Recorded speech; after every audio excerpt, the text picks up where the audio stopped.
Men cheat more than women. Men leave when they're cheated on. Women are wired for monogamy. When women cheat, it's emotional, not sexual. These are the stories most of us have been told about female infidelity.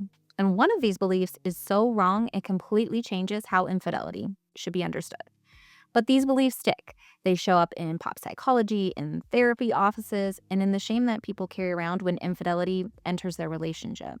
So today, I want to slow this way down and look at what the research actually says about infidelity with women, where the data is limited and what we want to know about that, and why these myths don't just misrepresent women, they actively interfere with relationships and sense of self.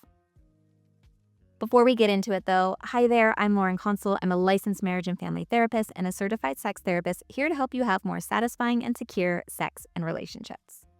The first myth I want to talk about is men cheat more often than women. And this one feels obvious because we hear it so often. Men cheat, women get cheated on, case closed. Except when you look more closely at the research, the gap is so much smaller than we think. And once you start to see how these numbers are collected and the impact of them, the story starts to fall apart even more. Now, according to the General Social Survey from 2022, about 20% of married men and 13% of married women report having cheated at some point in their marriage. But other data tells a different story.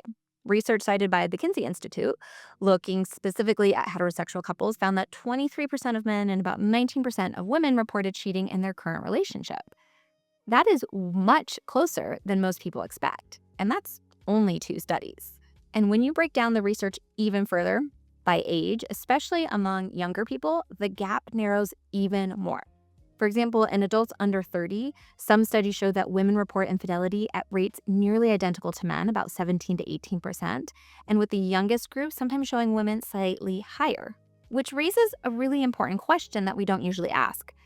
Why is this so hard to measure? Why are these numbers so different? And there's a few reasons. First, these numbers rely on self-reporting, and the social consequences for women cheating are significantly higher than for men. Women receive more shame, judgment, criticism, stigma about cheating than their male counterparts. So this is going to make women much less likely to disclose honestly, even if it's on a survey.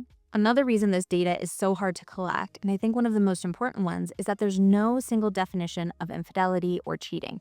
Everyone is going to have a different definition. So then it's going to be really important how that survey or that study defines infidelity. But every study defines it differently. Some count only penetrative sex. Others include non-penetrative sexual contact or emotional affairs or virtual infidelity, online relationships. And that's really important to note because those different definitions produce very different numbers. So when somebody just throws out a single statistic about infidelity, they're usually flattening a very complex reality. Something we do know is that women's reported infidelity rates have increased substantially over the last 20 to 30 years at about a 40% increase, which is quite a bit. Now, this doesn't mean that women suddenly became more inclined to cheat. But what it does mean is that there's been more opportunity equal to that of men, meaning that women have increased in the workforce, increased independence and finances. And so that has changed in their behavior.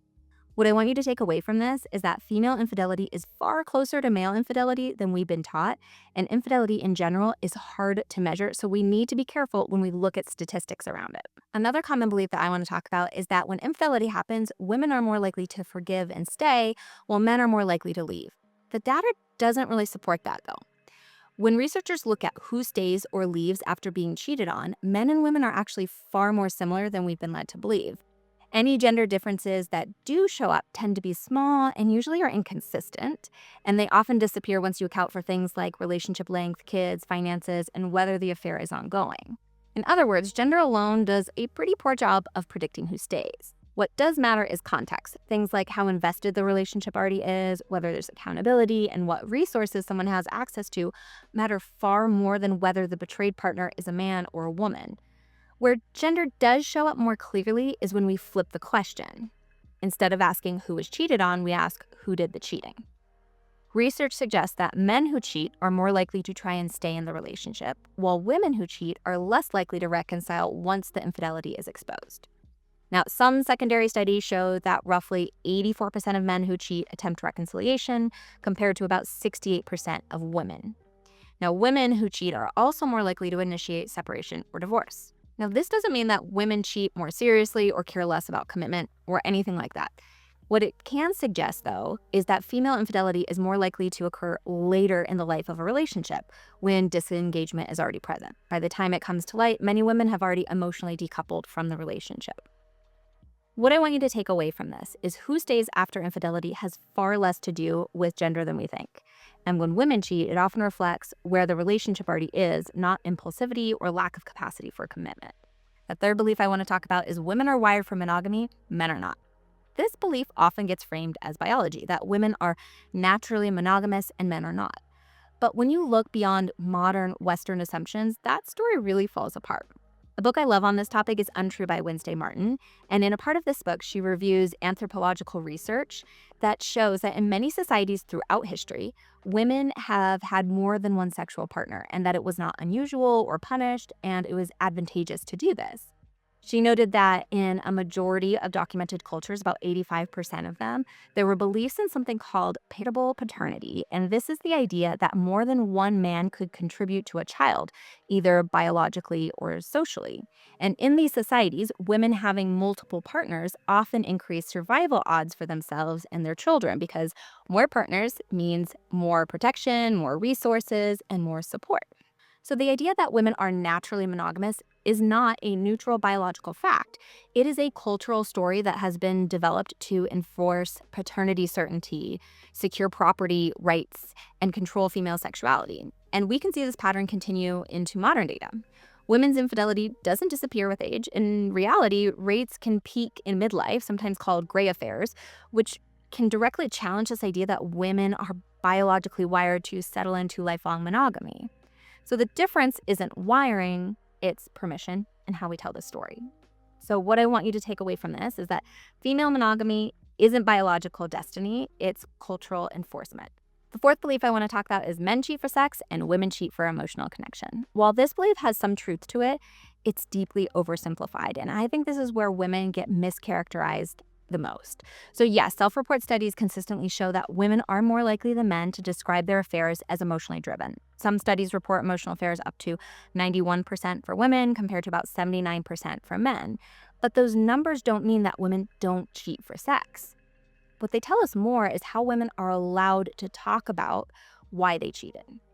In Untrue, Wednesday Martin points out that women's sexual desire has long been minimized or moralized, so framing infidelity as emotional is oftener than saying, I just wanted sex. But when you look closer, women do cheat for sex too.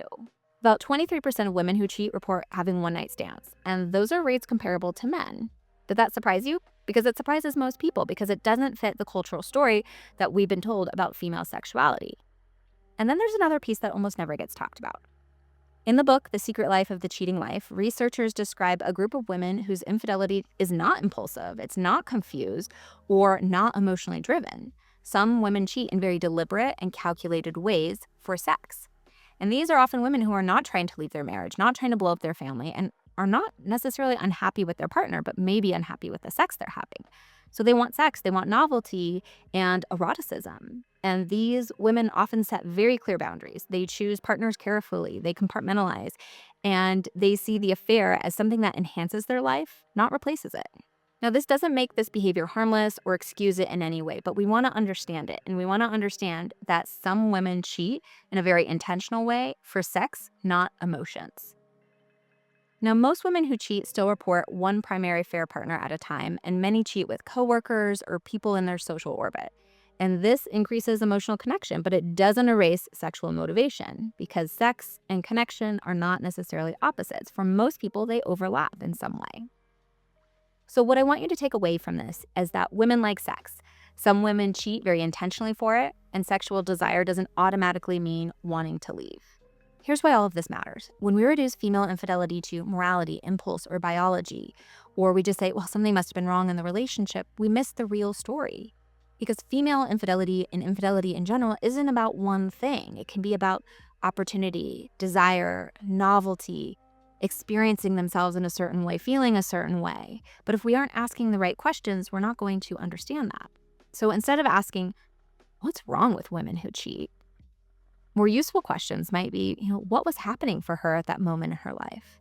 What did the affair offer her that felt meaningful or exciting or true to her? What part of herself was waking up, experimenting, or being expressed? Or asking, why did you cheat? Those questions don't excuse harm, but they do help us understand it. And understanding is what makes real repair, whether that's with yourself or with a partner. These better questions lead to better conversations, and better conversations lead to better healing. And healing starts with telling the truth and looking at what's really going on rather than just subscribing to these beliefs we've been told.